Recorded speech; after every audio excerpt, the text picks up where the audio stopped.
Hello beautiful Patreons, what is going on? Welcome back to yet another episode dedicated to you. This time, as I said, I am going to do some deep replay analyzing to see what you did wrong or what you did right and so on so on. First battle comes from No Namanatus or something like that. Sorry if I pronounce your name a little bit wrong, but first battle with Hetzer. He's going to die in around 2 minutes in the battle, so let's see what you did wrong. Okay, let's pause over here right away. With Hetzer in this kind of matchmaking, yes, it is awesome to turp all those enemy vehicles, especially when there are only 5 tier 4s in this battle, or the rest of the guys are from tier 3, but you should never be that aggressive alone. Simply look at the minimap right here, you should stop right here and you should turn around, maybe snipe from that hill. You are still able to get some turpy shots in. Just let's go on the top of that hill, for example, for you, so you can see what you can see. You can turp all those guys who are peeking that corner. This is what I actually like to do with some of my DDs as well.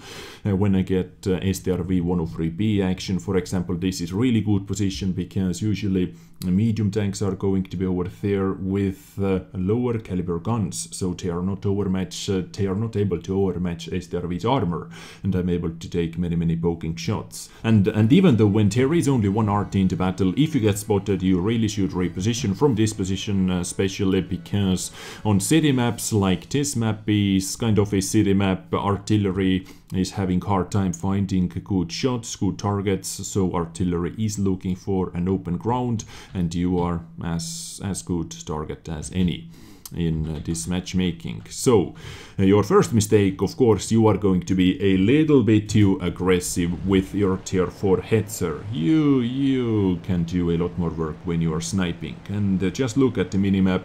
Lux, your platoon mate, is in the middle of the map, and that is it. But let me guess, you were able to one-shot that guy, and yes, you were able to do that. Beautiful, and you actually bounced that cruiser 4 as well.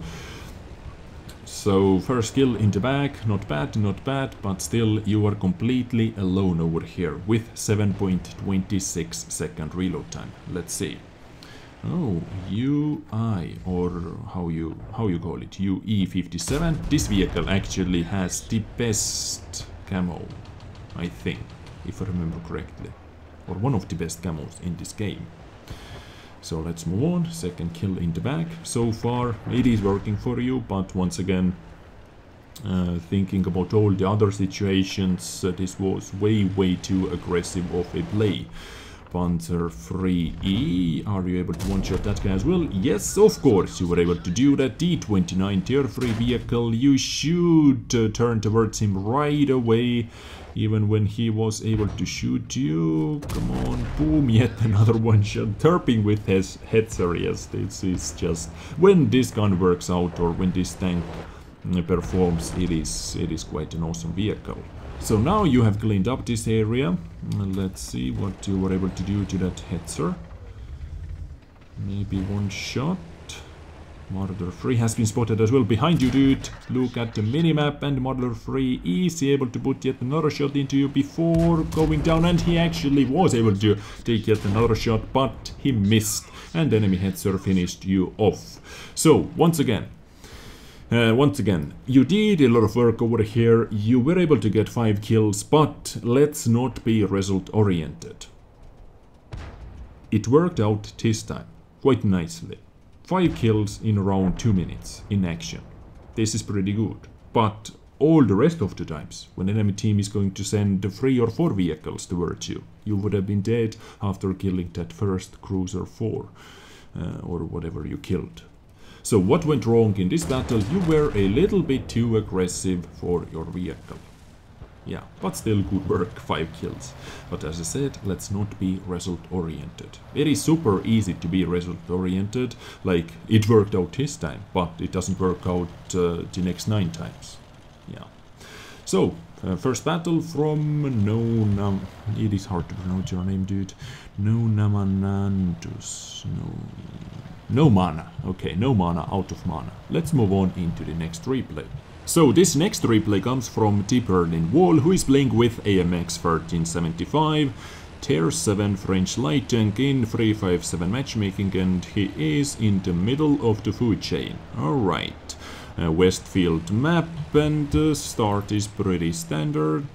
Light tanks, medium tanks are going to be in the west side, sorry, in the east side of the map, and heavies are fighting in the north or northwest side of the map. So, moving in deep, balls deep already, together with Badger 12T and AMX 12T.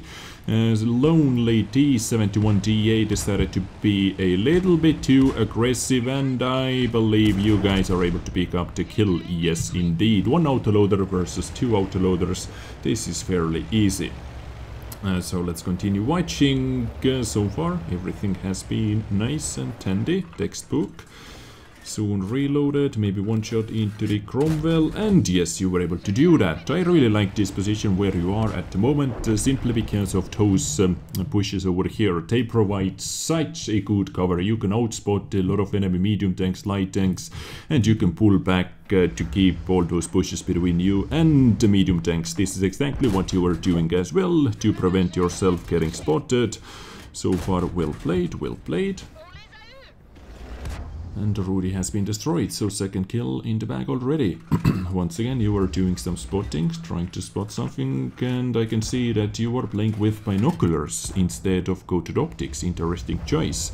Usually what I do on every single light tank, coated optics is must have, especially on AMX light tanks. Okay, let's stop over here. But I want to finish my previous sentence. On AMX 1390, 105, Badger 12T, coated optics is a lot better option in my opinion. If you have money for that, of course, credits. Simply because those light tanks are one of the most aggressive light tanks in this game, and almost always you are moving around, so you many times you are missing full value from the binoculars, but in this position it is working. But why I decided to stop over here? This is a mistake that I see a lot of players are making. So your spotting 6 cents light just popped up. That means you have been spotted. I think it popped up like 1 or 2 seconds ago already, so you have been spotted around 5 seconds. I really do not recommend emptying your clip. Yes, it is super tempting to fire every single shot you have in your clip at the moment, but that early in the game, I really do not recommend you to do that, simply because you have no idea how many eyes are looking towards you. AMX 12T was spotted over there somewhere. Maybe they have sneaky tank destroyers over there as well. At the moment, no, because SU-12244 is there. Scorpion G has been spotted as well. But usually, enemy team can have either medium tanks, light tanks, or tank destroyers over there as well. And if you decide to fully empty your clip in this position, you never know how many eyes are looking towards you, because as I said, you have been spotted for around 5 seconds already. So what you are doing over here is super risky. But you decided to empty the clip, and luckily you didn't receive any shots. But just guys, think about it. This could have been a lot worse, and the AMX 12T was actually looking towards you. VK3002D, seems like you are still spotted, at least feels like it, that you were still spotted. You should not be spotted anymore. No eyes on the 12T, simply by looking at the minimap we can see that this guy is under the bridge, so you really should switch your targets. Go to reload, perfect, beautiful. AMX 1375 has 13.41 second reload time. I actually didn't remember that this beast reloaded that fast, but 1385, sorry, T3485. Hello, once again, this guy is peeking, and this is exactly what I'm talking about. He was, after receiving his first shot, he was still looking for some more damage for 1 second, and this gave you enough time to kill him, actually. He was able to make it behind that Cromwell, Cromwell or Cromwell B? No, this is standard Cromwell, but you were still able to pick up the kill, so good job. VK3002D, Commander Hatch, are you going to snipe it? Well, someone is at least. Who is next to you? T3485M, okay. 2 shots into the commander hatch from 85M and no penetrations. So now double push action. Always keep that double push action between you and enemies, especially when we have some other spotters like that Type 64 at the moment. Good shots. D3485 was finally able to penetrate that VK. And seems like we are losing the north side of the map, even though IF6 is still alive, but IS6, old IS6 versus a couple batch ago buffed Löwe is actually quite a hard matchup. Most likely IS6 is going down soon. Ooh, nice tracking. Yep, this guy had a repair kit, sadly. 2 more shots left, and this guy was able to get away behind the house. Now you should reload, and yes, you should actually go for that VK right away, because nothing has been spotted behind that VK, and you should be able to kill him with receiving only 1 shot. And you have 666 HP left, so that is evil amount of HP left. That means most likely he's going to miss or bounce, because how evil it is. Unless we can see some bugs. First shot was a little bit rushed, but circling him to death. Nope, you still received 1 shot. SDRV-74 maybe he's able to finish him off. Let's see. 45 HP left. Yes, you rushed with your first shot. This guy should be dead already. Just wait until you are able to get behind him or next to him, and now, ooh, you did put yourself into a really tricky situation. So over here I can say you lost at least 1 shot worth of HP too much. Simply because of your early mistake where you rushed 1 shot with 1 shot into the VK. So you could have 300 or 242 extra HP, over 300 HP in total. Now you simply have to do some sniping. You cannot do any spotting, you cannot be close in action, because you are 1 shot to every single vehicle that is still alive on the enemy side. But nice double kill with 1 clip, and by the way, you have only 9 rounds left. 5 APCR rounds, switching to APCR rounds to get full clip. In this situation I would always go for better penetration, because your team is still losing, but you have to think about your targets as well.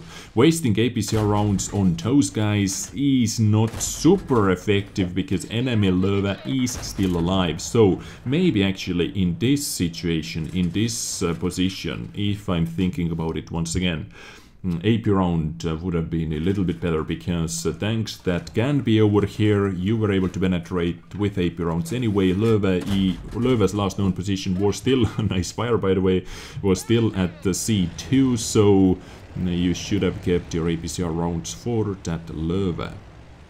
I think so, at least. So 3 AP rounds in the magazine, no information how much HP that Scorpion G has left, and now this is where your binoculars are not so handy. If you have coated optics, you can easily drive around and spot everything, and spot or outspot everything that is left in this game. You can easily outspot Scorpion G, you can outspot Löwe, even easier to do that. But with binoculars to get 450 plus view range, you actually have to stop. So yeah, if you get money for coated optics, definitely go for coated optics. Now most likely Löwe made it into the capture zone. I would load in APCR, 2 APCR rounds now. We still have 1 minute and 10 seconds left on the cap, so no rush to decap it. But we have to think about that Scorpion G as well, who can be in the middle over there. Maybe he repositioned to the middle, most likely he did. Or maybe he's sniping across down the hill from there, across the map. Löwe has 490 HP left. You did outspot him, but he was able to spot you back, or maybe that Scorpion G was able to spot you back. Just stay, because T-3485 is doing all the shooting at the moment. No, do not waste your ammunition. If T-3485M was shooting him already, you really did not need to waste your ammunition, because you were super low on it already. You should have provided simply the spotting for the T-3485. Yeah. And it seems like T-3485 ran out of premium rounds, because this guy is shooting HE. And Löwe is trying to rush you down, and most likely this is going to happen, yes. Okay, super tricky ending, I have to say, super tricky ending. T-3485 is trying to get next to that Löwe. Beautiful HE, come on, one more shot needed, but no, that Scorpion G was still able to nail you. Fuck you in and fuck you in the chat, okay. I guess, fuck this game. But at the end, yes, you did make a couple mistakes, like taking those snapshots towards Scorpion G when you were super low on ammunition, especially with APCR rounds. I do not recommend it, and you should keep your APCR round for Löwe. You should have done that. But the ending, yeah, it is super tricky and hard. Where it all went wrong. Maybe it went all wrong when you took that extra shot from VK, because you would have been able to survive at least one shot from Löwe, and after that you would have been able to get behind it, and so on, and after that 2 guys versus 1 Scorpion G, you do the spotting, and T-3485 85M does the shooting. But definitely super tricky and nasty ending. But thinking back to it, analyzing it, yes, there were a couple mistakes, but all in all, quite a nice battle. All I can say. Yeah. Hopefully my commentary, my analyzing was helpful for you guys, and it is actually really awesome episode or series to make. I am learning as well. I am looking at your replays, I'm analyzing those things, and at the same time I am learning. I have quite a good knowledge about the game, I can say, and many times I can talk better than I can actually play. I'm making many mistakes as well myself, but I'm learning, and especially when I'm watching replays, we are talking about those replays together. We can learn together and we can play better together. So, beautiful Patreons, thank you once again for supporting me. Thank you for being part of this amazing little community, and I hope you enjoyed it. Let me know if you did enjoy it, and I have a couple more replays. If you have interesting replays that you would like to see me reviewing, really, it doesn't have to be epic battle. The more mistakes you think you made, the better it is for us to watch. So that is it from me. I hope you enjoyed, and I see you soon with yet another video on my Patreon page. Stay awesome, take care, and bye.